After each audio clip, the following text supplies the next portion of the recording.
외교 통일 안보에 종착역은 없다. 종창 브라더스의 종착역이 없는 종창 토크 시작하도록 하겠습니다. 오늘도 어김없이 김창수 코리아 연구원 원장님 나오셨습니다. 어서 오세요. 예, 안녕하십니까. 그 외교 통일 안보에 종착역이 없다 그러는데 네. 그 말은 맞습니다. 예. 근데 요 며칠간 분위기를 보니까 네. 종창 브라더스는 네. 이거 혹시 종창 쪽으로 가는 게 아닌가? 자꾸 그런 생각이 드는데 우리 김정대 의원 너무 바빠요. 그러니까요. 김종대 의원이 너무 바빠서 정말 제가 가끔 그 염탐을 가거든요. 아, 그래요? 예, 국회에 갔다가 제가 항상 의원회관 5층에 내립니다. 5층에 내려서 김종대가 뭘 하고 있나? 방에 있긴 있어요? 혹시 놀고 있는 것은 아닌가? 가보면 항상 커피와 담배. 아니, 창문을 열어놓고 아니. 예, 몰래 담배 흡연을 하시더라고요. 이거 벌금 내야 되는데 벌금 이거. 내야 큰일 났다 되는데요. 이거. 큰일 단독인데 났네. 김종대 흡연.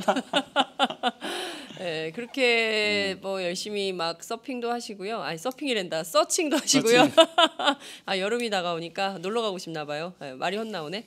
그리고 또 그 저 뭡니까? 상임위원회 돌아가고 있잖아요. 그래서 그 준비하시느라 되게 바쁜 것 같더라고요. 그래서 저도 고민이에요. 어떻게 해야 되나. 고민하던 찰나에 김창수 원장님 친구를 데리고 나오셨네 오늘. 예. 친구예요? 아 베프예요? 아니 뭐 친구라고 해주면 사실은 네. 저보다 나이가 조금 아래인데 네네. 야, 분위기가 친구 같다는 느낌 아니, 근데 아니에요? 그런 거죠. 훨씬 영해 보이세요. 그러니까 제가 엊그저께 또 어디 상가집에 갔던데요. 네. 그 집 사람들이 제 한참 후배한테 아빠 친구 오셨어 이러는 거잖아요. 오, 나를 딱 보고. 그렇군요. 예. 김창수 원장님 행복하시겠어요? 네. 북한학 박사 민영기 박사님 나오셨습니다. 어서 오세요. 예, 안녕하세요. 예. 박사님 처음 뵙겠습니다. 아유, 예. 반갑습니다. 영광입니다. 근데 제가 지금 아니, 모니터를 소개- 보니까 네, 네. 민영기 박사님 화면빨 엄청 잘 봤는데요. 아 그래요? 김창수 원장님 별로예요? 글쎄. 그 두 분 저 비교해서 보여주세요. 제가 요즘에 그냥 몸무게를 계속 경신하고 있습니다. 아, 할 일을 그래요? 받고 나서 예, 그냥 마음이 예. 편해졌나. 아 예.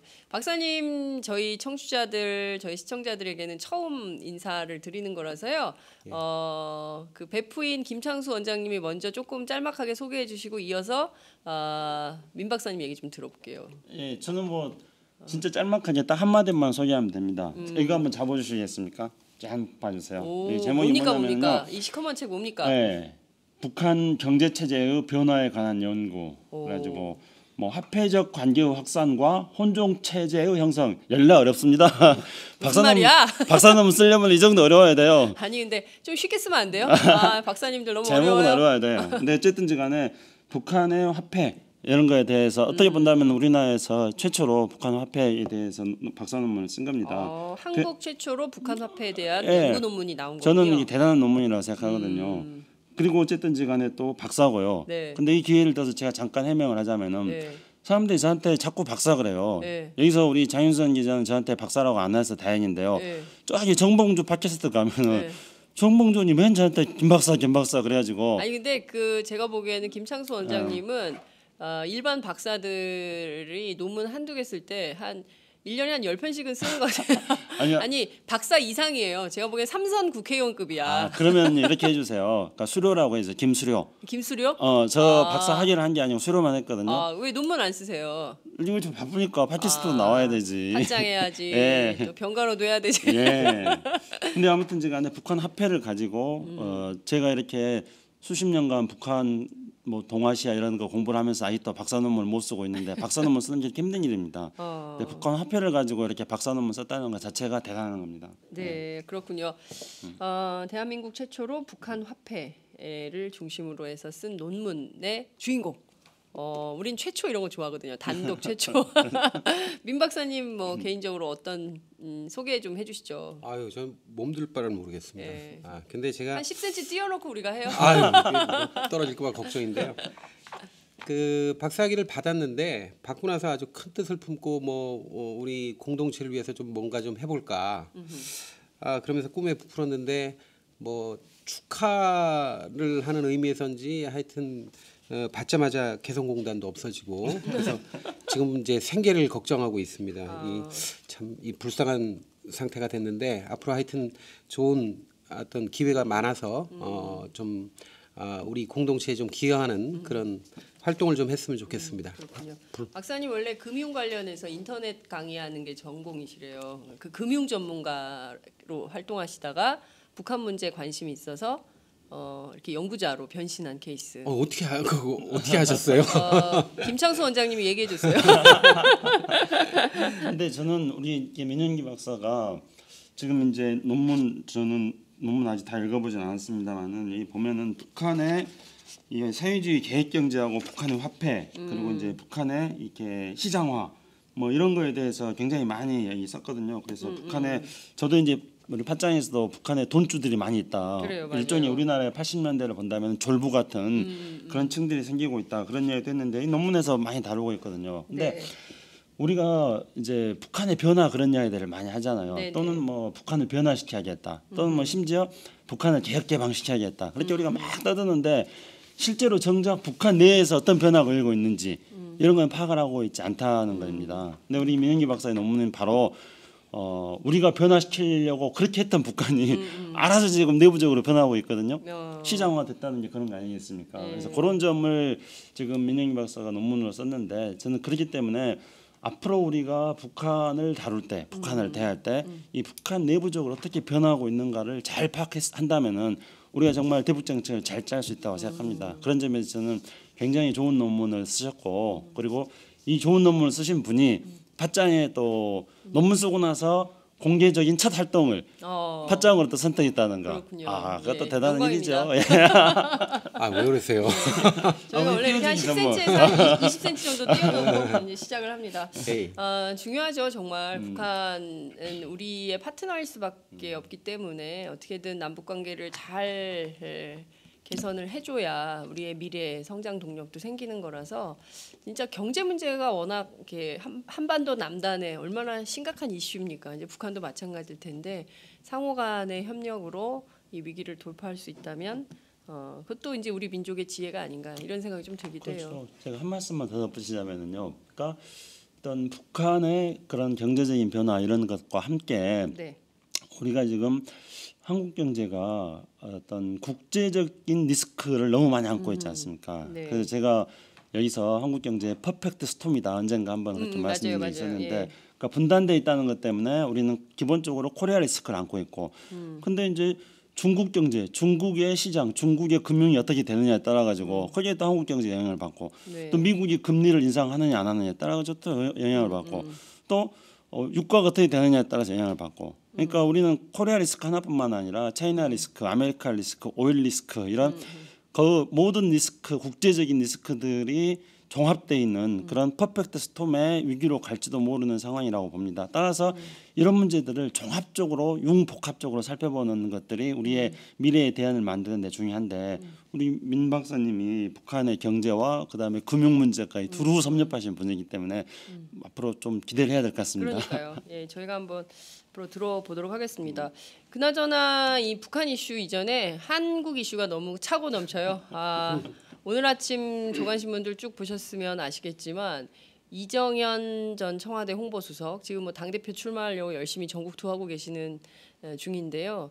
이분이 이제 정무수석일 때도 똑같이 KBS에 전화를 해서 보도 통제 또는 보도 간섭, 보도 개입을 해왔다는 정황 또는 의혹이 계속 제기가 되고 있는 상황입니다. 어떻게 보셨어요, 김창수 원장님?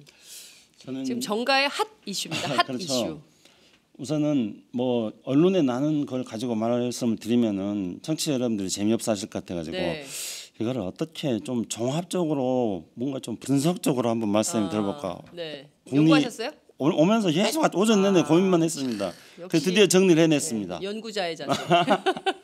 드디어 이제 정리를 했는데요. 예. 우리나라 역대 권력이 정권이 네. 언론을 다루는 방식은 5가지 방식이 있습니다. 역대. 예. 그래서 이제 첫 번째 박정희 정권. 박정희 정권은 언론 탄압입니다. 그렇기 때문에 우리가 보면은 이제 동아투이, 뭐 조선투이 이렇게 동아일보와 조선일보 출신의 해직 기자들이 그런 언론 민주화, 언론 자유운동을 하지 않았습니까? 네. 그러니까 박정희 정권은 언론 탄압, 그냥 언론 기자들을 해직시켜 버리는 거예요. 그러니까 맞아요. 언론 탄압이죠. 그다음에 이제 김대중 정부 때는 언론을 개혁하려고 그랬어요. 그래가지고 2001년도 8월달에 이제 언론사 사주들도 구속시키고 그런데 결국 세무사찰도 하고. 그렇죠. 네. 근데 결국은 언론 개혁 못했죠. 네. 역풍이 막 너무 셌어요. 네. 그다음에 세 번째로 노무현 정부 때는 대한 언론을 만들려고 그랬어요. 그렇죠. 그래 언론 개혁이 잘 안 되니까 청와대 자체에서 청와대 노무현 정부 때 제일 뜬 언론이 오마이잖아요. 그렇죠. 그러니까 제 말이 그 말이에요. 그러니까 이제 청와대 자체에서 청와대 브리핑이라는 걸 만들어요. 맞아요. 그렇게 가지고 거기에서 온갖 기사가 될 것들을 청와대 비서관들이 직접 기사를 쓰는 거예요. 그러니까 그걸 제공해 주면은 언론사에서 그걸 받아서 쓰니까 그러면은 왜곡 보도가 안 할 거 아니냐. 그렇죠. 그렇게 해가지고 저도 청와대 근무하면서 기사 쓰느라고 무지하게 힘들었습니다. 네. 그래서 그렇게 대한 언론을 만들려고 노력했던 거였고요. 그다음에 이제 이명박 정부 때는 네 번째 유행이죠. 언론 통제. 그러니까 언론 통제라는 거는 뭐 이명박 정부는 방통위 같은 거 만들어 가지고 그렇죠. 그렇게 해주고 뭐 최시중이라든가 네. 이런 이명박 대통령과 그 한 몸과 다름없는 분들이 이제 언론을 이렇게 방통대군이었죠. 그렇죠. 그분이. 예, 네. 언론을 이제 통제하고 장악하지 않았습니까? 네. 근데 이제 이렇게 신종 네. 유행이 이제 다섯 번째 유행으로 이렇게 박근혜 정부 때 나타날 것 같아요. 신종 유형. 신종 유형이죠. 박근혜 신종 유형. 뭔가요? 예, 이거는 이제 청와대와 언론의 일체화. 일체화. 일체화예요. 삼위일체예요? 예, 이러는 것 같아요. 네. 그래서 이게 지금 이제 이번에 나타났던 그 세월호 관련된 그 이정현 수석의 지금 국회의원이죠. 네. 이번에 언론에 대한 KBS에 대한 이렇게 간섭 통제 이런 게 이제 이건 초기였지 않습니까? 네. 근데 지금 이런 게 누적이 돼가지고 언론 일체화가 된 겁니다. 그래서 이 이정현 수석의 이제 KBS에 대한 어떤 일종의 그 언론 뭐 통제든지 보도 압력이든지 이런 거는 이게 이제 시작이 되어가지고 이미 지금 단계는 현재 2016년 단계에는 언론과 청와대 일체화 단계까지 갔다. 저는 이렇게 보여집니다. 그래서 언론과 청와대의 일체화 단계의 초기적인 상황이 바로 이재명 같은 어떤 청와대에 있는 분들이 KBS를 압력을 넣는 거. 그렇게 한 결과가 이제 지금 2016년도에는 일체화로 나타났다. 이렇게 봅니다. 그렇군요. 지난 주말에 성당에 가야 되는데 일체 그런 것도 못 하고. 근데 말씀해 주신 대로 이게 이정현 수석의 태도가요. 거의 뭐 그 공동체 스타일이에요. 그러니까 선배 같아. 같은 회사 선배 같아요. 뭐 이거 이렇게 쓰면 어떡하냐. 바꿔야지. 지금 야마가 이런 말 하면 안 되지. 지금 주제가 그게 아니잖아. 핵심이 뭔지 너 핵심을 좀 간파를 하지 못하고 엉뚱한 데 변죽만 올리고 있어. 뭐 이런 거거든요. 그러니까 선배들이 언론사에서 후배들 기자들 그 훈련시킬 때 그 제일 중요한 게 중심 주제를 잡는 건데 너 지금 엉뚱한 거 가지고 자꾸 이렇게 쓰면 어떡해. 뭐 이런 비판을 하는데 그 내용을 들어보면 이정현 수석과 김시곤 국장관의 대화도 그래요. 지금 해경이 아니다. 해경 조질 때냐 지금. 지금 그 청해진 해운하고 선장하고 선원들이 문제지. 왜 자꾸 이 문제를 바깥으로 바꾸냐 이런 비판을 하는데 정말 일체화가 맞는 것 같습니다. 이게 한 배를 탔어요. 이게 뭡니까? 참 황당한 상황이죠. 민 박사님은 어떻게 보셨어요? 저도 그렇게 뭐 하여튼 지금 언론 장악이 그때부터 뭐 시작이 돼서 좀 더 심화되는 거 아니냐. 앞으로 뭐 총선은 이미 끝났지만 앞으로 대선도 있고 또 여러 가지 뭐 정황을 봤을 때 이런 현상이 좀 더 심해지지 않겠나 그런 생각도 듭니다. 그렇군요. 예, 말씀해주신 대로 지금 이게 뭐 어제 오늘 일이 아니죠. 이명박 정부 때 처음 그 군사 정부 때나 있음직한 해직 언론인들이 나온 거잖아요. YTN, MBC 줄 이어서 해직 언론인들이 나왔고. 그리고 아직까지 회사로 복직하지 못했어요. MBC, YTN 뭐 대법에서 진 기자들은 여전히 그 밖에 있는 상황이고 MBC는 아직도 해고무효 소송 진행 중에 있고요. MBC 파업에 참여했다가 인사상 불이익을 받은 몇몇 그 PD들은 그 MBC 여기 앞에 상암동에 스케이트장 열리거든요. 네. 스케이트장 관리도 하고 그런다는 거거든요. 그래서 지금 심각한 상황입니다. 이제 네. 대한민국 언론이 정말 중요하잖아요. 그렇죠. 언론이 그 사회, 그 나라를 민주화를 그 평가하는 척도 지표인데 이 지경이면 이거 참 대한민국 심각한 수준이다. 이렇게 봐도 과언이 아닌 것 같아요. 근데 제가 이렇게 며칠 전에 네. KBS 9시 뉴스를 봤어요. 네. 근데 우리 저기 김시곤 이 양반이 지금 KBS 보도국장 출신이죠. 네, 지금은 아니죠. 지금은 아니죠. 전 보도국장. 근데 이제 전 뭐 KBS 9시 뉴스 당연히 안 보죠. 본 적이 없어요. 네. 근데 최근에 또 다시 제가 병원 생활을 하게 돼가지고 올해는 아무튼 제가 병원과 인연이 굉장히 깊은 해입니다. 네. 아들이 또 다리가 부러져가지고 삼재야 뭐야? 그래가지고 병원에 있는데 이제 뉴스를 접해야 되니까 네. 근데 거기는 이제 9시 되면은 굉장히 재밌는 현상이 벌어집니다. 그래서 그 전까지는 전부 아줌마들이 그 휴게실에서 아줌마들이 그 채널을 장악해요. 그 드라마를 많이 보는데 그렇죠. 9시만 되면은 갑자기 아저씨들이 채널을 장악해요. 아 그래요? 그래가지고 9시 리모컨 쟁탈. 리모컨 장악해요. 그래서 9시 KBS 뉴스를 보는데요. 네. 9시 KBS 뉴스가 어떻게 되냐면은 국회의원들에 대한 문제제기를 열렬히 하는 겁니다. 그래서 뭐 이미 다 알려졌으니까 제가 실명들 다 거론하면은 네네. 서영교 의원 뭐가 문제인가 쫙 나와요. 그다음에 김수민 의원 국민의당 뭐가 문제인가 쫙 나와요. 그래서 국회 특권이 뭐가 문제 있는가 이렇게 쭉 나와요. 그러면 이제 그 방송을 보고 있는 분들이 전부 다 저놈 국회 이러면서 국회 욕을 막 해요. 그렇죠. 그 다음에 쫙 뭐가 나온 줄 아세요? 그 다음에 나오는 게 박근혜 대통령이 어디 방문한 건 나와요. 그러면 사람들이 그랬대잖아요. 진짜 그 이정현 수석하고 딱 했단 얘기가 박근혜 대통령 동정은 그 뉴스 시작 20분 안에 다 소화해라. 어? 그 말씀하신 대로 국회 연락에 비판한 다음에 그 다음에 우리 대통령 훌륭한 대통령 그렇게 만드는 나온다니까. 거죠. 그러니까 자연스럽게 그냥 박근혜 대통령의 동정만 보도를 해도 박근혜 대통령 훌륭한 대통령입니다. 이렇게 이제 인식을 하게 만드는 거예요. 그러니까 이게 바로 언론과 청와대가 완전히 일체화되었다는 증거입니다. 내친 김에 제가 한 말씀 더 드린다면요. 네. 지금 국회 특권 문제 있지 않습니까? 네, 네, 네. 국회 특권 문제가 언론의 최대 지금 이슈가 되고 있지 않습니까? 네, 이게 바로 저는 이렇게 청와대와 국회가 일체화된 결과라고 생각합니다. 그러니까 박근혜 대통령이 제일 싫어하는 게 국회잖아요. 네. 왜냐하면은 국회는 시끄럽다. 말 안 듣는다. 이래서 박근혜 대통령이 제일 싫어하고 끊임없이 국회 심판론 제기했죠. 그렇죠. 심판단체 계셨잖아요. 그런데 지난번 선거 결과를 가지고도 박근혜 대통령은 국회 심판인 국민들이 국회를 심판한 거라고 했지 않습니까? 그렇죠.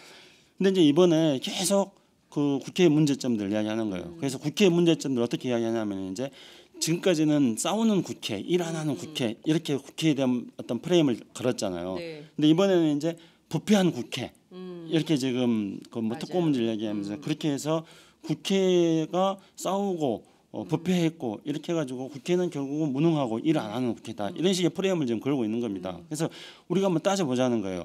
지금 뭐 친인척 문제 아니 어떻게까지 나오냐면요. 심지어 부인의 뭐 칠촌 뭐 인척까지 네. 뭐 기사로 썼다 예, 예. 이것까지 지금 문제되고 있는 거예요. 그 조 교수님 정리하셨어요. 아, 그랬어요? 법률적으로 남이다. 근데 이제 오늘 또 그런가요? 법률적으로 남인데 오늘 아침에 제가 오면서 라디오를 들으니까 예. 또 뭐 무슨 국회의원의 부인의 뭐 칠촌이 뭐 무슨 뭐 기사로 뭐 채용을 했나 어쨌나 이렇게까지 지금 나오고 있는 겁니다. 그래서 이게 바로 친인척을 국회 비서로 어떤 고용했다는 식으로 지금 이야기하고 있는데 그러면서 국회의원의 특권을 이야기하고 있다는 겁니다. 근데 그 사이에 우리가 중요한 걸 한 가지를 봐야 됩니다. 중요한 게 뭐냐면은 누구죠? 그 검사 있지 않습니까? 그 갑자기 이름 까먹었네. 그 검사 그 문제 있었던 검사 어떤 검사요? 문제 있던 검사가 하도 많아가지고. 아니 4월 말 5월 초부터 해가지고 아파트 홍만표 검사. 홍만표 검사 네. 사라졌지 않습니까? 그 사건 같은 예, 경우에 예. 쭉 사라지고 그러니까 어떤 서영교 의원 사건이 저는 국회의원들이 이렇게 친인척을 고용하는 게 옳다는 것들 말하는 건 아닙니다. 우리가 잘 봐야 되는데 근데 이미 서영교 의원 그런 이야기 같은 경우에는 지난번 총선 때도 그 내부 공천 과정 속에 이야기 됐던 겁니다. 네. 그럼 이런 거는 언론이나 어떤 언론과 정보를 장악하고 있는 기관들에서는 알고 있는 정보였죠. 그런데 이런 정보들이 이제 국회 부패 무능 프레임을 만들기 위해서 이런 정보들이 갑자기 쏟아지기 시작했다는 거예요. 그리고 홍만표 검사 사건 같은 경우에는 다 실종되어 버리고요. 그렇죠. 그럼 이런 프레임이 만들어지는 배경에는 뭐가 있었는가에 대해서 우리가 한 번 더 심사숙고를 해야 된다는 겁니다. 그랬을 경우에 저는 이제 바로 이런 결과가 나타나는 거는 아니 우리 이정현 수석 같은 분이 몇 년 전부터 공영방송에 대해서 그런 작업을 열심히 해오셨는데 네. 그 결과로서 지금과 같은 어떤 결과가 나타났다. 그래서 그런 결과를 보고 저는 청와대와 언론의 일체화 현상이다 이렇게 지금 보고 있는 겁니다. 그렇군요. 예.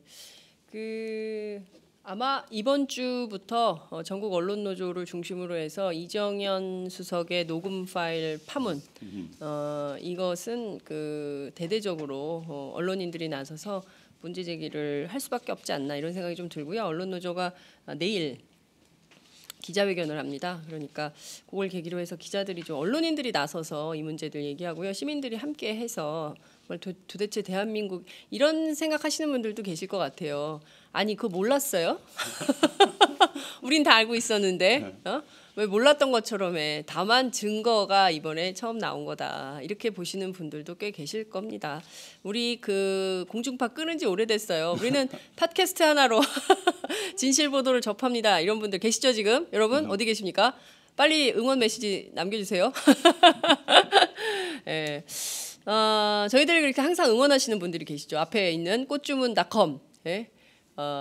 스마트 비즈니스, 그리고 영한네이처 마카산삼 녹용. 지금 민 박사님 이 뭐지? 막 처음 나와가지고 아 이게 이런 게 있었구나 이런 표정으로 좀 보고 계세요.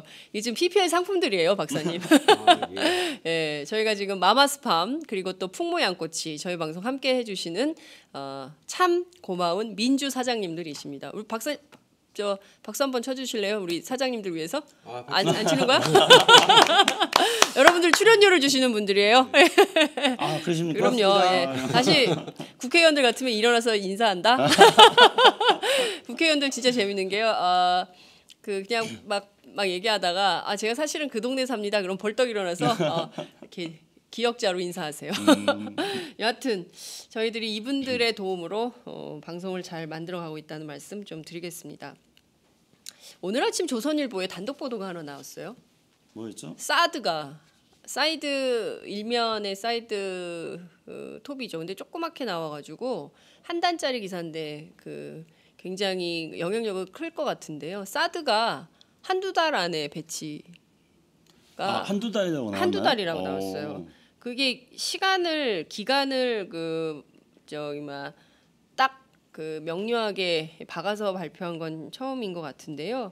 한미 간의 실무 협의가 마무리 단계에 접어들었고 한두 달 안에 공식 발표하는 방안을 적극 검토 중인 것으로 알려졌다. 전해졌다, 알려졌다. 이것은 뭐 관계자가 확실히 얘기해 준 겁니다. 그리고 지역이 어디냐? 어느 지역이냐? 지역도 나왔습니다. 지역도 나왔어요? 지역도 나왔어요. 경기도 평택 또는 경북 칠곡 외관 그리고 전북 군산. 마치 그 동남권 신공항 얘기하는 것 같죠? 세 군데 중에 한때 그런 소문이 있었어요. 밀양에 공항 주고 그리고 이제 외관에 사드 온다. 그래서 대구 시민들이 시민사회에서 그런 논란이 있었대요. 공항 받고 사드 받나?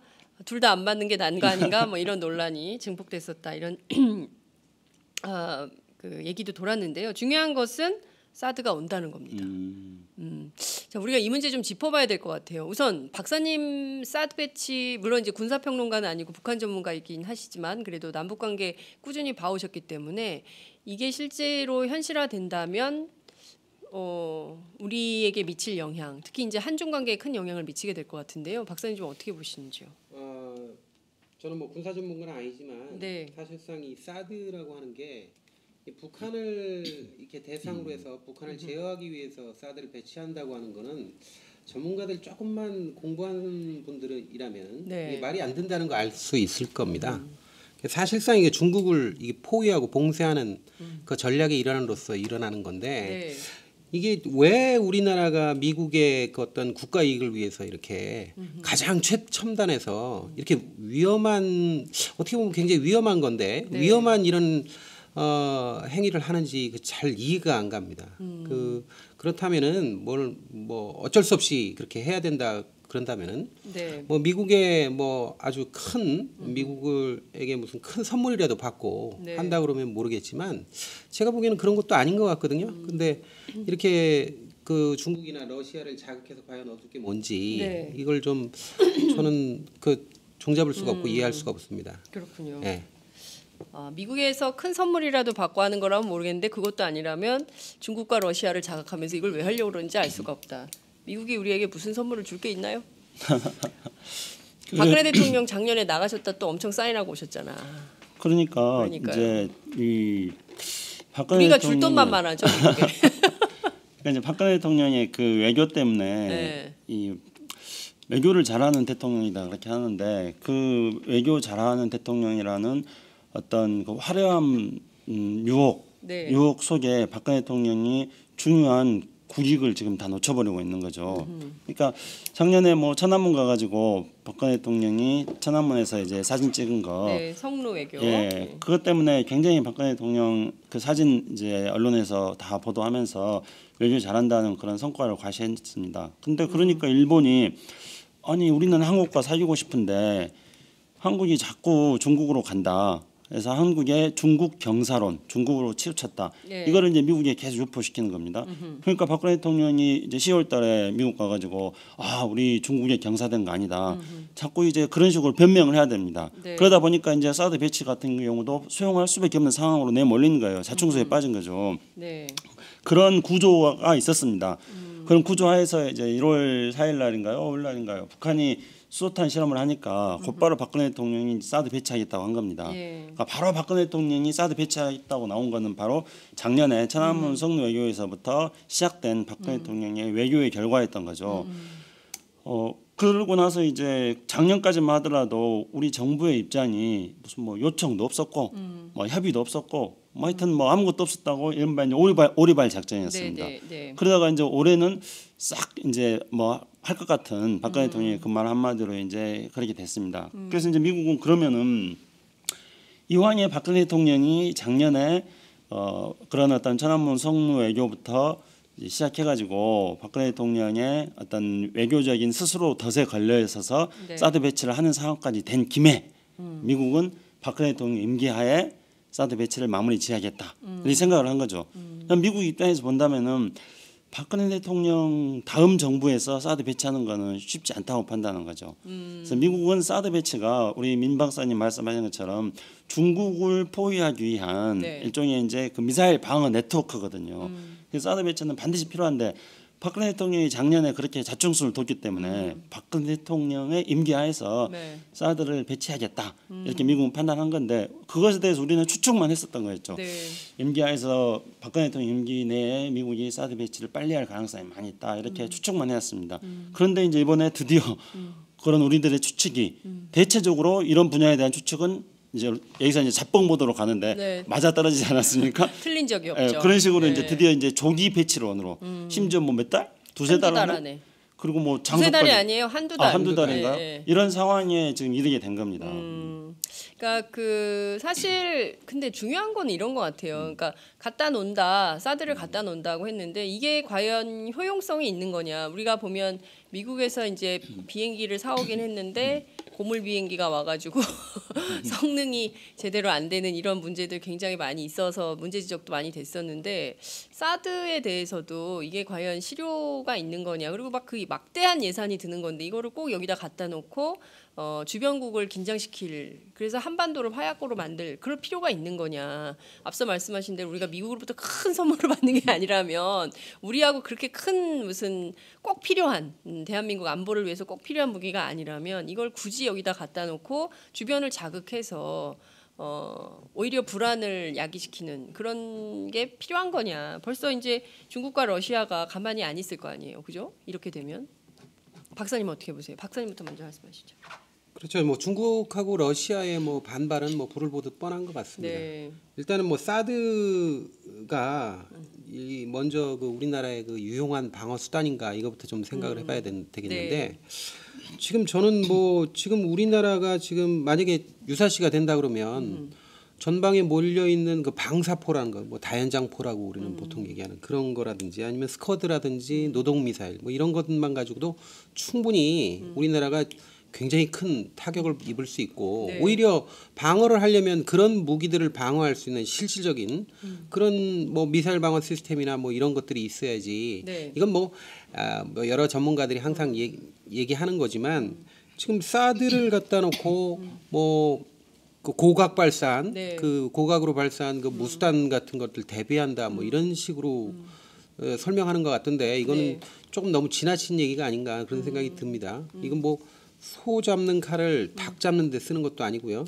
그래서 이건 뭐 빤하게 눈에 보이는 거지만 어쨌든 우리가 대가를 좀 확실하게 치러야 된다. 지금 중국이나 러시아가 반발할 것은 불을 보듯 뻔하고 결국 그 대가를 우리가 치러야 되는데 이게 이제 박근혜 대통령 임기 후에 본격적으로 아마 청구서가 날라올 텐데 그거 어떻게 감당해야 될지 모르겠어요. 그러니까 일단 12개월 할부로 긁었는데 당장 다음 달부터 낼 돈이 없어. 이게 큰일 났네 이거. 이런 상황이 될 수 있다는 거잖아요. 그죠? 그렇죠. 이 막대한 예산 이게 다 국민들 세금으로 다 또 해야 돼요. 담배값 또 올리나? 그러니까 이제 지금은 일단 사드 배치는 초기에는 뭐 미군을 보호하기 위해서 미군 기지에 네. 미국이 배치한다 이제 이렇게 돼 있어요. 그런데 그걸 배치하면은 조금 있다가는 이제 우리도 배치해야 된다 해가지고 우리가 그 예산을 들여가지고 이제 배치하는 상황으로 갈 겁니다. 근데 재미있는 거는 북한이 지난번에 무수단 발사를 했을 때 네. 북한이 이제 성공했다고 대대적으로 떠들지 않았습니까?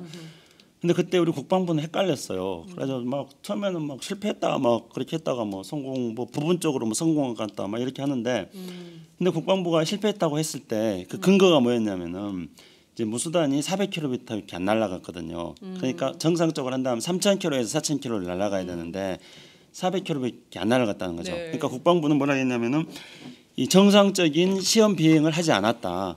그래서 이거는 실패다 이렇게 말했거든요. 근데 사드가 정상적인 어떤 시험 비행을 해본 적이 없어요. 그러니까 국방부 논리대로 한다면은 사드의 기술적 성공에 대해서 보장을 할 수가 없는 겁니다. 그러니까 사드는 그냥 일종의 우리가 속되게 표현해가지고 짜고 치는 고스톱이라고 하잖아요. 네네. 그렇듯이 비행기에서 그 미사일 하나 떨어뜨려 놓고 언제 떨어뜨린다 이렇게 딱 알려놓고 그거를 사드가 날아가서 격추시키는 그런 실험만 한 거였습니다. 그렇기 때문에 북한 미사일을 격추시킨다는 거는 이거는 100% 불가능한 겁니다. 우리 이제 국민들이 정말 잘 알아야 될 건데요. 우리 민 박사님이 막 말씀하셨듯이 북한에는 이제 스커드 미사일 같은 500km 이내의 단거리 미사일들이 대부분입니다. 700기 정도가 있어요. 네. 그러면 그 단거리 미사일들 사드로 죽었다 깨도 격추 못 시킵니다. 왜냐하면 비행 거리가 전부 3분에서 5분 거리기 때문에요. 네. 사드로 격추 못 시킵니다. 그러니까 우리가 북한 미사일 때문에 사드를 배치해야 된다는 거는 그거는 말이 안 되는 이야기입니다. 이거는 뭐 모든 전문가들이 다 인정하는 겁니다. 그러면은 사드의 목적은 그 우리 정부나 미국에서 설명한 것처럼 날아오는 북한의 미사일을 사드로 격추시키는 데 있는 게 아닙니다. 네. 분명한 거는 중국 위협용인데 그러면 이 기회에 제가 그동안에도 여러 차례 이야기했습니다. 다시 한번 청취자 여러분들을 위해서 좀 더 이번에는 쌈박하게 한 가지 말씀드리고자 합니다. 쌈박하게. 예. 사드가 왜 그러니까 중국 견제용인가? 네. 그는 미사일 자체가 아니라 레이더 때문입니다. 레이더. 그리고 사드에 수반되어 있는 레이더는 4,000km 이상까지 감시 범위에 속한 레이더들입니다. 근데 이 레이더들은 사드 레이더는 지금 일본에 있거든요. 근데 지구가 둥글잖아요. 네. 그러니까 일본에서는 중국의 내륙에서 날아오는 미사일을 발사할 때 지구가 둥글기 때문에 사드 레이더는 직선입니다. 그러니까 지구 곡선 뒤편에 숨어 있는 거죠. 중국의 레이더는. 그러면 중국의 레이더가 발사해가지고 네. 한참 공중을 올라왔을 때, 네. 그럴 때 일본에서는 네. 그 중국에서 미사일을 발사하는 걸 파악하게 된다는 거예요. 그런데 한반도에 배치해 놓으면은 네. 중국의 내륙에 있는 레이더들이 중국 내륙에 있는 미사일들이 발사하자마자 조기에 사드로 이거를 파악할 수 있는 겁니다. 그러면 이 레이더가 어떤 기능을 조기 하냐면 경보 시스템이구나. 일종의 이제 네. 조기에 파악을 하는 거죠. 네. 그러면은 이게 어떤 기능을 하냐면은 중국의 본토에서 날아가는 미사일들이 어디로 날아가냐면 북극해를 거쳐가지고 알래스카나 미국 본토로 날아가는 미사일들이 있을 겁니다. 네. 또 하나는 괌이라든가 네.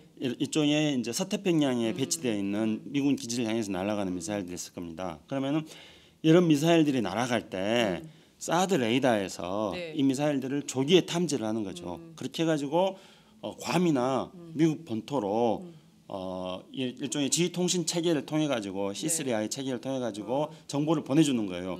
그럼 미국 본토나 괌에서 일찍 준비를 하고 있는 겁니다. 그래서 중국의 미사일이 본토에서 날아가면은 조기에 미국의 본토나 괌 같은 데서 이 중국의 미사일이 날아오는 정보를 입수하게 되는 거죠. 그럼 이것을 격추시킬 수 있는 그런 시간 준비를 하게 된다는 겁니다. 네. 그렇게 된다면은 중국 입장에서 본다면은 미국이 중국을 보다 더 안심해서 공격할 수 있는 그러니까 중국이 미국을 공격하는 것을 미국은 일찍 파악을 하기 때문에 네. 그래서 미국이 중국을 공격할 수 있는 위협이 더 높아진다고 보는 겁니다. 중국은. 그러니까 이거는 중국의 안보 불안 요소가 되는 거예요. 그래서 한국에 사드를 배치하는 것은 이제 중국에서 계속 하는 말은 한국의 안보를 지키는 네. 범위 밖에 있는 문제다고 말하는 거예요. 이거는 중국의 안보 문제다고 중국을 보는 거기 때문에 그래서 공개적으로는 중국에서 하는 이야기들은 한국의 안보 밖에 있는 문제다 이렇게 말하지만은 비공식적으로 어떤 또 회의 같은 걸 할 때는 사드를 배치하면은 이건 중국에 대한 노골적인 군사해협이다. 그렇게 해서 그 사드 배치를 한국의 기지를 중국이 공격할 수도 있다. 이렇게까지도 중국은 말하는 거거든요. 그러니까 중국 사람들 그렇게 심각한 문제로 보고 있습니다. 그랬을 때 우리가 북한 어떤 미사일을 막는 용이라는 네. 이게 눈 가리고 아웅하는 거거든요. 그러면서 사실은 앞에 말씀드렸듯이 중국의 미사일 발사를 조기에 탐지를 해가지고 이 중국의 군사적 위협을 약화시키려는 것이기 때문에 중국은 이것을 자기 안보 위협으로 보는 겁니다. 그러면 이제 중국 사람들은 한국이 중국하고 무역해가지고 돈을 벌어가지고 네. 왜 중국을 위협하는 미사일 기지를 한국에 배치하려고 하느냐 이렇게 돼가지고 한중 관계는 최악의 상황으로 가게 되는 겁니다. 아유 심각해지면 안 되죠. 지금 뭐 그 요새요 여러분 명동 을지로 가보십시오. 그 여기가 한국인지 상해인지 알 수가 없어요. 중국 사람들 굉장히 많이 오고요. 그리고 사실 그 물론 이제 뭐 그 논란이 있습니다만 뭐 통닭을 뭐 몇 마리요? 1,000마리, 2,000마리 튀겨가지고 네. 막 먹잖아요. 그런 사실 한국 경제가 유커들한테 상당히 의존하고 있다. 뭐 논란은 있습니다만 뭐 이런 얘기가 있는데 옆 동네하고 사이좋게 지내야죠. 옆집 사람하고 싸우면 되겠습니까? 이런 일들을 정부가 초래해서는 안 되는데 그 김창수 원장님 짧게 좀 여쭤보고 넘어가려고 합니다. 만약에 이제 박근혜 정부가 임기 말인데 사드 배치한다고 결정했어요. 만약에 정권이 바뀌면 미안한데 우리 못하겠어 이렇게 해도 되나요? 그렇게 하기가 힘들죠. 그러면 이제 당장 그 사드 배치 자체에 대한 논쟁이 아니라 네. 한미 동맹에 대한 논쟁을 갈 겁니다. 그러니까 한미 동맹에서 동맹의 기반이 되는 신뢰를 깨트린 거다. 그러니까 차기 정부가 한미 동맹의 신뢰를 깨트린다면은 그렇다면 이거는 가장 큰 안보 위협이라고 대해지기 때문에 그래서 그것에 대한 부담을 다음 정부가 지기는 굉장히 힘들 겁니다. 어떤 정부가 된다 하더라도요. 네.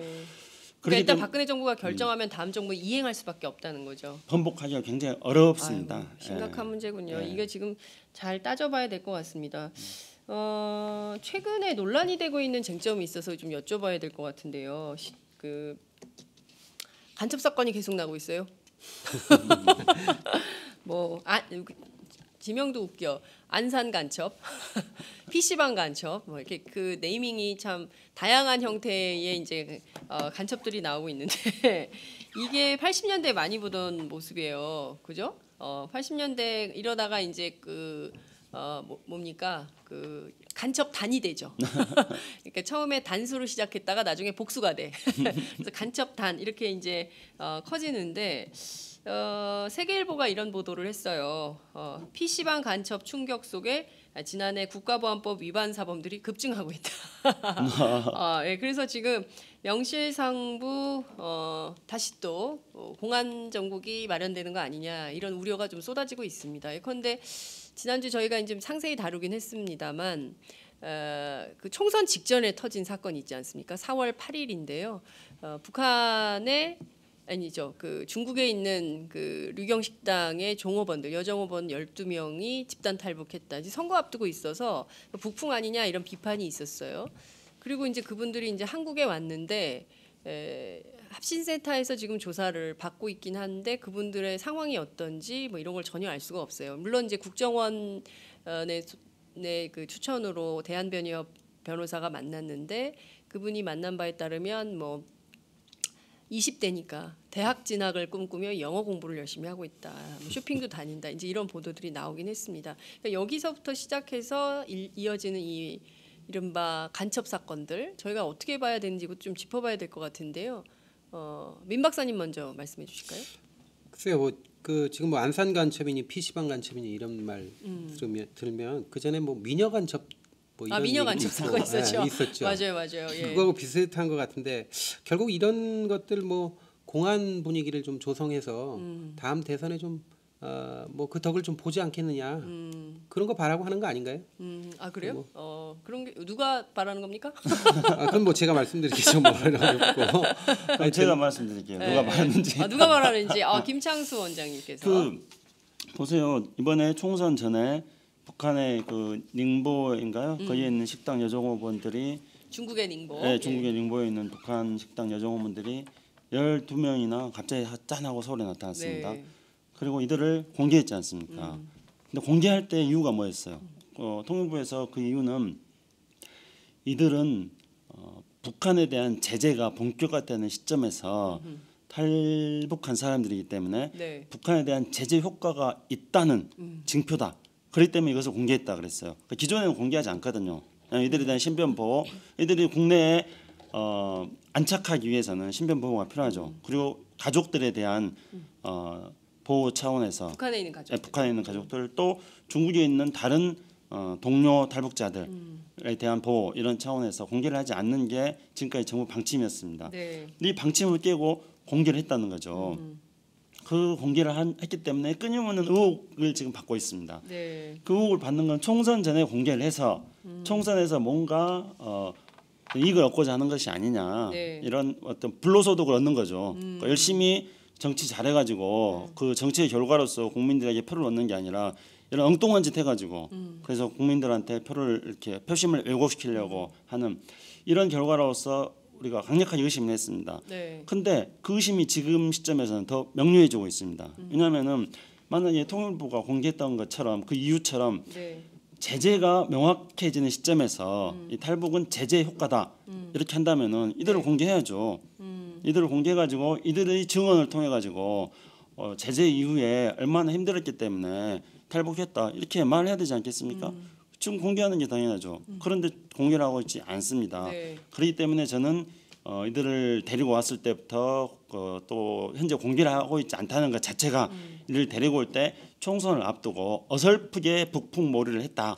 그 흔적이다. 이렇게 강력한 의심을 하고 있는 거죠. 네.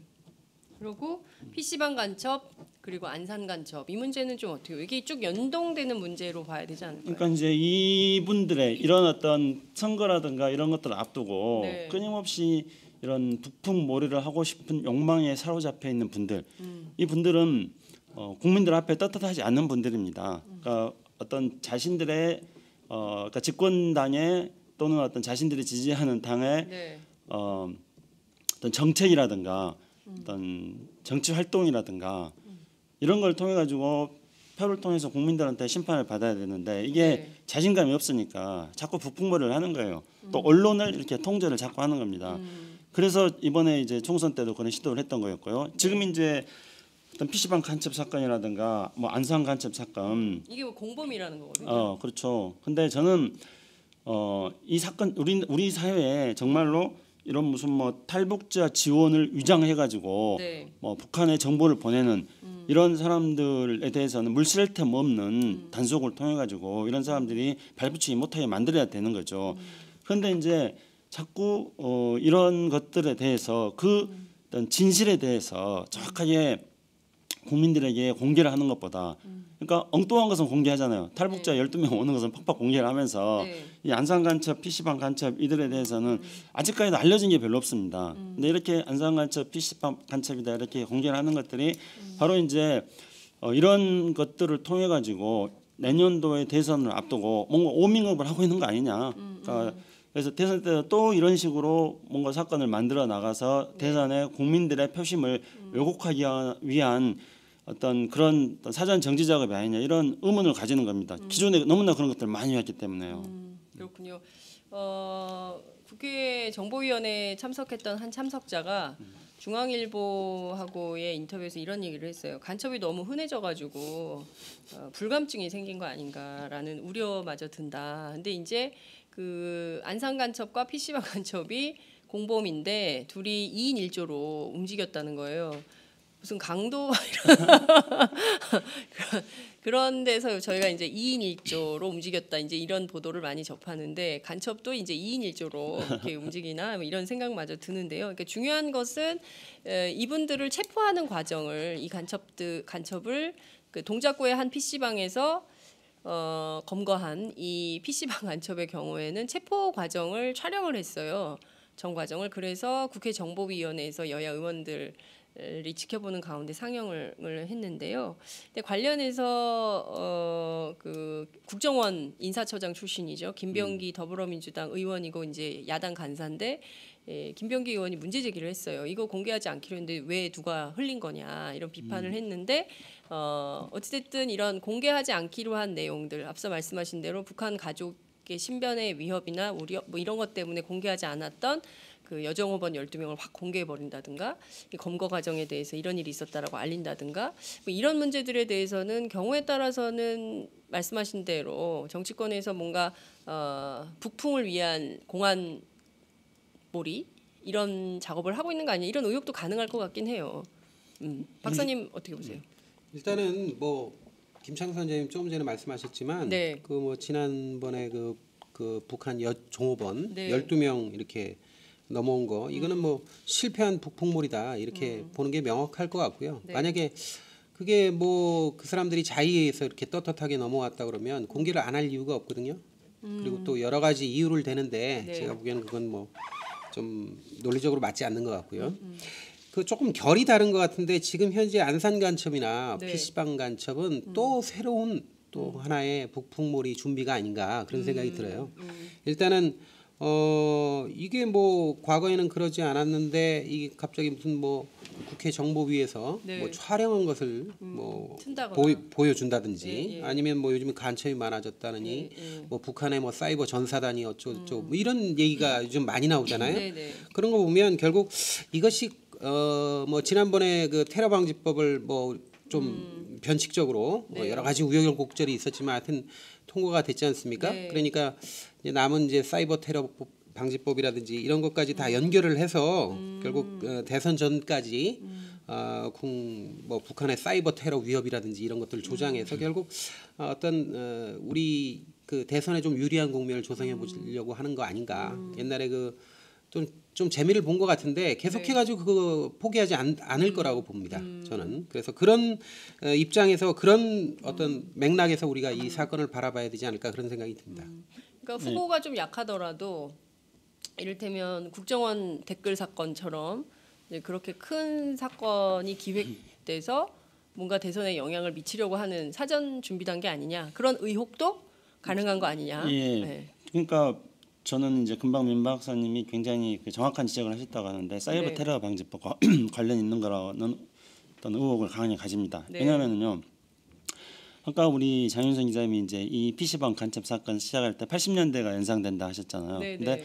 80년대와는 명백히 다른 점도 존재합니다. 그러니까 어떤 그 간첩 사건들을 만드는 그 수법이 네. 유사하다는 점은 이제 있습니다. 근데 이제 그때하고 다른 건 그때는 조직 사건 같은 것들을 만들거든요. 그러니까 이 조직 사건이라는 건 어떤 거냐면은 이 어떤 전두환 정권이라든가 노태우 정권에 반대하는 그 학생운동 특히 학생운동이죠. 학생운동의 힘이 굉장히 강하지 않았습니까? 네, 네. 그래서 그 학생운동은 전두환 정권이나 노태우 정권 이 광주에서 시민들을 학살하고 등장한 이 군사 정권에 저항하기 위해서 네. 막시즘도 공부하고 그 저항을 수단으로 손에 아무거나 닥치는 대로 잡은 거예요. 네. 막시즘도 공부하고 레닌즘도 공부하고 뭐 모택동도 공부하고 막 이런 것들을 공부해가지고 손에 그걸 무기를 해가지고 군사 정권을 향해서 던졌던 거였죠. 근데 그런 것들을 가지고 이제 빌미로 해가지고 네. 간첩단을 만든 거예요. 그리고 나중에 그 간첩단 사건들은 다 부풀려졌기 때문에 대부분 다 이제 조작 간첩 사건으로 재심에서 전부 무죄 받고. 그렇죠. 그래야 됐던 거죠. 근데 이제 그런 방식으로는 이제는 더 이상 안 먹힌다는 거죠. 그동안에 워낙 간첩 사건이라든가 무슨 뭐 빨갱이 사건이라든가 이런 것들이 용공 조작 사건이 됐기 때문에 그런 방식은 이제 안 먹히는 거고 또 네. 그런 방식을 통해 가지고는 효과도 없다고 보는 겁니다. 그래서 이제 이번에 저는 이민 박사님이 말씀하신 것처럼 국정원이 굉장히 그 중요한 고리를 지금 잡았습니다. 그건 어떤 거냐면은 사이버 공간입니다. 네. 그러니까 사이버 공간이 차지하고 있는 여론 형성에 미치는 영향이 굉장히 크지 않습니까? 사실 저는 지난번에 총선에서도 네. 모든 그 언론 환경, 언론과 전문가들의 그 예측, 언론 환경의 압도적 어떤 분리 속에서 네. 모든 언론과 전문가들은 새누리당이 이길 거라고 예측을 하지 않았습니까? 네. 언론 환경이 압도적으로 새누리당이 유리하니까 청와대와 언론이 일체화되어 있으니까 그렇게 했는데 새누리당의 과반이 무너지지 않았습니까? 네. 그 이유가 뭐겠습니까? 그는 사이버 공간에서 이게 팟캐스트라든가 네. 기타의 사이버 공간에서 이 어떤 정권이라든가 주류 언론이 보지 않는 곳에서 민심이 만들어졌던 거였죠. 그래서 4.13 총선에서 새누리당을 심판했던 겁니다. 박근혜 정부를 심판했던 겁니다. 근데 이 국정원은 이거를 본질을 정확하게 파악한 거예요. 그래서 사이버 공간을 더 이상 방치하면 안 되겠다고 보는 겁니다. 그렇기 때문에 이제 테러 방지법 통과시켰으니까 사이버 테러 방지법을 통과시켜야 된다고 다음 목적으로 삼고 있는 겁니다. 그래야지 다음 대통령 선거 때 사이버 공간을 장악해가지고 이른바 진보 민주 세력들이 사이버 공간을 통해서 여론을 형성해서 이 수구 정권에 대항하는 이 근거지를 무너뜨려 버리겠다는 거죠. 그렇기 때문에 이번에 PC방 간첩도 생긴 겁니다. 아 그렇군요. 그렇죠. PC방 간첩 생긴 게 네. 팟짱 같은 사이버에서 열심히 하라는 팟캐스트 겨냥하는 거죠. 공격하고 겨냥하기 위한 거다. 그렇죠. 그래서 이제 결국은 PC방 간첩을 해가지고 이것을 촬영까지 다 해가지고 PC방에서 이 무슨 이 간첩행위라는 사람이 뭐 북한에다가 이메일을 통해서 보냈다. 그렇기 때문에 앞으로 이런 PC방이라든가 사이버 공간을 단속해야 된다. 근데 현행 법으로는 부족하다. 그렇기 때문에 사이버 테러 방지법을 만들어야 된다. 이런 수순으로 앞으로 나갈 겁니다. 실제로 지난 금요일 국회 미방위 열렸잖아요. 미래창조과학 방송통신위원회. 아유 어려워. 상임위원회가 너무 길어요. 그러니까 여러 개의 부처를 하나로 묶어가지고 하다 보니까 어려운데요. 국회 여러분 잘 들으세요. 제가 뭐라 그랬죠? 미래창조과학 방송통신위원회 줄여서 그냥 미방위라 그래요. 미방위에서 새누리당이 팟캐스트에 대해서 강력하게 문제 제기를 합니다. 그랬어요? 예, 지난 7월 1일이에요. 금요일이에요. 그러니까 이게 이제 전방위적으로 이제 작업이 내년 이제 대선 보십시오. 1년 6개월밖에 안 남았습니다. 네. 총선 민심에서 드러난 바대로 뭐 잘 모르시는 것 같아서 제가 다시 한번 강조해서 말씀을 좀 드리고 싶은 것은 지난 총선 때 저희가 10사흘 동안 생방송을 하지 않았습니까? 네. 근로기준법을 어겨가면서 하루에 13시간씩 무려 마이크를 잡고 떠들었습니다. 정말 힘들었거든요. 총선 표심에 저희가 한 3% 영향을 미쳤다는 거예요. 그러니까 저희가 많을 때는요 동시 접속자가 15,000명 이상 갔어요. 그러니까 사실 이게 큰 힘입니다. 동시 접속자가 15,000이라는 건요 이게 생방송 끝난 다음에 저희가 다시 또 방송을 유튜브나 이런 데서 업로드를 하고 그리고 이제 오디오로도 서비스를 하잖아요. 팟빵 같은데 이게 어마어마한 숫자거든요. 그러니까 어떤 분들은 그래요. 전략적으로 팟캐스트 힘 있다는 얘기 그만해라. 왜냐하면 단속이 세진다. 저희가 지금 여러분 리얼 생방송 듣고 계신데요. 저희가 지금 방음이 안 돼요. 오마이뉴스 방음이 안 돼. 민 박사님 앞에서 민망하다. 지금 방송이 막 흘러나오고 있어요. 이게 좀 이렇게 줄일 수 있어야 되는데. 네, 지금 입주사 여러분들께 아유 민망해라. 방음이 안 돼가지고 다시 한 번 한데 또 한 번 해도 충분히 되는데 그러니까요. 두 다시 한번 번이나 한답니다. 강조해서 해주시네. 예. 건물 외벽 청소가 청소한답니다. 누리꿈 스퀘어 외벽 청소한답니다 오늘. 정말 민망해서 저희가 방송을 진행할 수가 없어요. 알았습니다. 입주자 여러분들 협조해달라고 제가 말씀드릴 테니까요. 네, 뭐 방송사를 위해 건물 입주자들 위해서는 이런 방송은 필요한 건데 그러니까요. 예. 이 방음 장치를 좀 잘해야겠습니다. 그러니까요. 저희 팟캐스트가 이 수준이에요. 그러니까 이제 욕 먹는 거죠. 흉 보고. 그래서 여하튼 생방송 중에 여러분 리얼하게 누리꿈 스퀘어의 외벽 청소 상황을 여러분들께 말씀을 드렸고요. 민망합니다. 스튜디오에 방음이 안 돼가지고 소리가 막 다 들어와요. 여하튼 제가 다시 이어서 말씀을 드리면 7월 1일이에요. 지난주 금요일인데요. 국회 미방위에서 팟캐스트의 문제점을 지적을 합니다. 새누리당이. 그러니까 사이버 테러 방지법을 만들어야 될 이유가 존재할 수도 있다. 그런 의혹을 언론은 제기할 수 있다. 이런 말씀을 좀 드릴 수가 있을 것 같습니다. 시간이 다 돼가지고 짧게 좀 정리를 해야 될 것 같은데요. 우선 그 문제에 대해서만 좀 짚고 넘어가죠. 김창수 원장님 짧게 말씀을 좀. 해주시죠. 그러니까 간단하게 예. 이 문제 마무리를 예. 하면은요. 중요한 문제라고 보기 때문입니다. 저희가 팟캐스트에서도 사실 좀 못 다뤘는데 한 달쯤 전에 또 언론에 이상한 보도가 났어요. 그러니까 북한의 평양과학기술대학이라고 있습니다. 그는 우리 이제 한국에서 뭐 종교계를 비롯해서 또 이명박 대통령의 과학기술 자문위원이었던 그런 뭐 포항공대와 관련된 분들까지 힘을 합쳐가지고 평양에 과학기술대학을 만들어가지고 지금 거기에서 학생들을 배출하고 있어요. 네네. 그리고 우리 입장에서 본다면은 북한을 조금 더 일부 세계에 끌어들일 수 있는 그런 어떤 교육 시설이라고 또 보여지는데요. 근데 이 평양과학기술대 출신들이 전부 사이버 전사로 배치되고 있다. 이렇게 이제 언론의 보도가 그런 정보가 이제 흘러 나온 거죠. 그러니까 이런 것들이 전부 다 뭡니까? 아주 꼼꼼하게 치밀하게 작업을 하고 있다는 겁니다. 그래서 방금 이제 저는 그 국회에서도 그런 이야기를 한 줄은 몰랐습니다. 근데 그런 몇 가지 금방 조금 전에 했던 이야기, 제가 금방 이야기했던 이야기, 그리고 장윤선 기자께서 말씀했던 이야기를 종합해 본다면은 새로운 우리가 그림을 그릴 수 있지 않겠습니까? 분명히 사이버 공간을 어떻게 하든지 간에 통제하기 위한 모종의 작업이 지금 진행되고 있다. 이것만은 분명히 보입니다. 그것 목적은 내년 대선을 앞두는 거죠. 그러니까요. 팟짱이 단 하루도 쉬지 않고 우리도 디테일이 강해요. 꼼꼼하게 저희들도 감시를 하도록 하겠습니다. 박사님 두 가지 준비를 해오셨는데요. 두 가지를 그 융합해서 말씀을 해주셔야 될 것 시간이 없어서 우선 북한에서 국무위원회를 만들었어요. 저는 국무위원회가 없었나? 북한은 왜 국무위원회가 없지? 이런 생각을 하기도 했는데요. 국방위를 국무위로 대체했다. 이게 무슨 의미가 있는 건지 좀 궁금하고 또 하나는 지금 북한의 고리대금업이 번성하고 있다고요? 예. 창궐이란 말씀은 안 되는 거지. 창궐이나 번성이랑 뭐 비슷한 것 같은데. 아니 왠지 창궐은 벌레.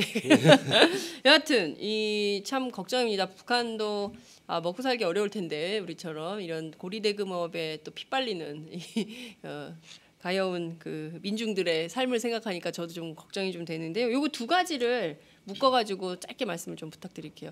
인터넷 강의 스타일로 한번 들어볼까요? 인강 스타일.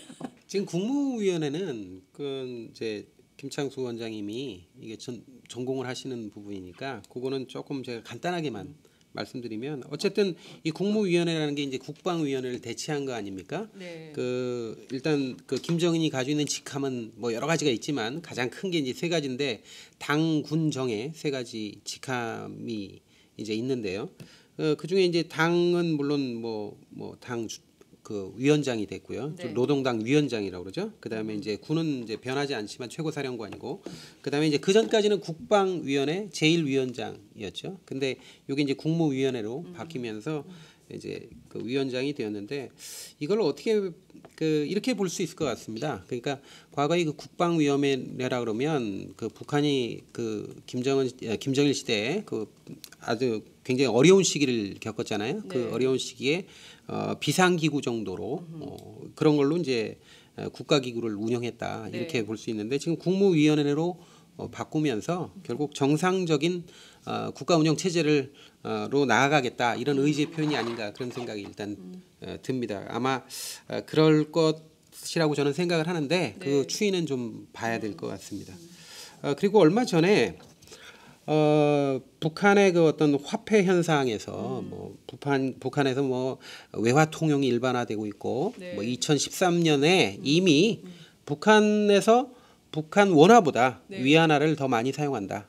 뭐 이런 기사가 나왔는데요. 그거에 대해서 뭐 방송사가 좀 선정적인 제목을 달았어요. 그래서 뭐 북한 돈이 휴지가 된다는 뭐 식의 표현을 썼습니다. 근데 북한 돈이 휴지가 돼야 뭐 된다 뭐 이런 식의 표현 쓰는 것이 과연 이게 온당한 거냐? 좀 너무 선정적인 거 아니냐? 북한이 진짜로 돈이 진짜로 휴지가 되지는 않았거든요. 그래도 한 절반 정도 쓰고 있습니다. 그러니까 네. 그렇게 이야기하는 건 좀 무리한 것 같고요. 그 다음에 분명한 건 뭐냐면 북한의 화폐가 네. 북한 정화 그러니까 북한의 법화죠. 북한 은행에서 발행한 네. 중앙은행에서 발행한 법화가 권위가 없어지는 건 분명한 것 같습니다. 일단 우리 돈이 있지 않습니까? 예, 예, 돈이라고 하는 거를 사람들은 이제 돈을 되게 좋아해요. 좋아하는데 돈을 정확하게 이해하는 사람이 많지 않습니다. 일단 돈 어떻게 생각하세요? 뭐 이렇게 물어보면 뭐 대답을 잘 생각은 잘 안 해봤죠. 네. 근데 이 돈은 사실 정의가 안 됩니다. 정확하게 데피니션이 안 됩니다. 그러니까 돈을 정의할 때는 돈이 무슨 일을 하느냐 이것에 의해서 정의되는데요. 이게 이런 거죠. 예를 들어서 엄마다. 그럼 엄마를 정의할 수 있죠. 네. 근데 이제 엄마의 역할이라는 게 아이를 뭐 먹이고 입히고 뭐 보살펴주고 이런 거 아니에요? 근데 먹이고 입히고 젖 먹여주고 보살펴주지 않은 엄마라도 만약에 어린아이를 어려서 입양을 했다. 네, 근데 그게 이제 성인이 돼서 찾았다. 그렇다면 그 사람이 엄마가 아닌 건 아니잖아요. 놔줬으면 일단 중간에 엄마 역할을 안 했다 하더라도 엄마죠. 근데 돈은요. 그렇지 않습니다. 돈이 역할을 하지 않으면 돈이 가지고 있는 특정한 역할을 하지 않으면 그건 돈이 아닙니다. 만약에 북한에서 지금 돈이 제대로 역할하지 않고 자꾸 위안화를 쓰고 뭐 이렇게 된다 그러면 그건 북한이 돈이 지금 돈이 아니라는 거예요. 돈이 점점 아니게 된다는 거예요. 네. 이 과정에서 북한의 고리대금업이 번성하고 있다라고 하는 건 약간 이율배반적인 것일 수도 있어요. 근데 이게 김일성이 1952년도에 농민들 대상으로 이제 교시를 할 때 네. 농민들끼리는 이자를 주고받지 마라. 이건 우리 미풍양속이다 이런 말도 하고요. 그다음에 북한에 민법이 있는데 민법에서 구워주기 계약이라는 게 있습니다. 금전 대차 계약이요. 근데 거기서도 이자는 받지 못하는 걸로 돼 있는데 이자를 받고 있다. 그리고 그게 번성한다는 얘기는 분명히 이게 일종의 카지노 같이 돈 놓고 돈 먹기식의 자본주의 사회가 된다라는 건 분명한 것 같아요. 근데 빨리 북한이 이런 식으로 그 사금융이 번성해서 일반인들 피해를 주고 이런 것이 빨리 근절되고 웬만하면 이제 북한에서 가급적이면 당국에서 뭐 금융 주체라든지 시장이라든지 네. 아니면 상품 같은 걸 만들어서 양성화해야 그래야 좀 경제가 우리나라도 사실은 북한이 너무 흔들리면 안 되거든요. 이 통화가 무질서하면은 골치 아파집니다. 예. 근데 그렇게 바뀌는 게 바람직하지 않은가 그런 생각이 듭니다. 그렇군요. 저희가 북한에 대해서 아직은 잘 모르는 것 같아요. 그리고 특히 이제 해방된 지 벌써 이제 그 70년이 넘었지 않습니까? 올해 71년이 되고 있는데요. 점점 멀어지는 것 같아요. 그래서 이제는 좀 어디 저 아프리카 가나가 어떤 나라인지 공부하듯이 북한도 공부해야 알 수 있는 이런 상황인데 민 박사님 통해서 오늘 단면을 좀 화폐 그리고 지금 북한의 그 정치나 또 경제 상황 어떤지 좀 짚어봤습니다. 여러분들께서 이른 아침인데도 의견 많이 주셨어요. 제가 몇 개만 소개해 올리겠습니다. 데이비드 안님께서 멀리 샌프란시스코 옆 동네 오클랜드입니다. 늘 그렇듯이 오늘도 배울 게 많은 방송이 되길. 그런데 의원님 어디 가셨습니까? 김종대 어디 갔어? 아마 지금쯤 저 상무위원회 하고 있지 않을까 싶습니다. 박인하님께서 안보를 진정으로 아는 대통령이어야 하는데 고작 월남이 패망했다는 정도의 지도자를 선택한 것이 우리들의 죄입니다. 이런 의견 주셨고요. 홍경표 의원님이란다. 홍경표님께서는 좋습니다. 이게 시작 아닌가요? 더 좋은 곳에서 할 수 있을 때가 올 겁니다. 아무래도 제가 보기에는 아까 그 저기 그 보고하시는 거죠? 네, 아까 그 저희가 여기 누리꿈 스퀘어 방송이 막 갑자기 나와서 저도 당황했는데요. 책에 봐라님께서 작은 방송국의 애환이다 이런 의견 주셨습니다. 여러분들께서 좋게 봐주셔서 너무 감사드립니다. 저희 아직 방음 시스템을 갖추지 못하고 있어요. 그래서 어려움이 있긴 한데요. 뭐 자주 방송을 안 하더라고요. 그래서 가끔 이런 일이 있다 이런 말씀을 좀 드리겠습니다. 민주사장님들께서 더 많은 후원을 해주시면 저희가 힘내서 더 열심히 더 좋은 환경에서 방송할 수 있는 날이 오지 않을까 생각을 해봅니다. 오늘 방송 여기까지 할까요? 네. 네, 오늘 말씀 정말 잘 들었습니다. 고맙습니다. 예, 고맙습니다. 네, 감사합니다.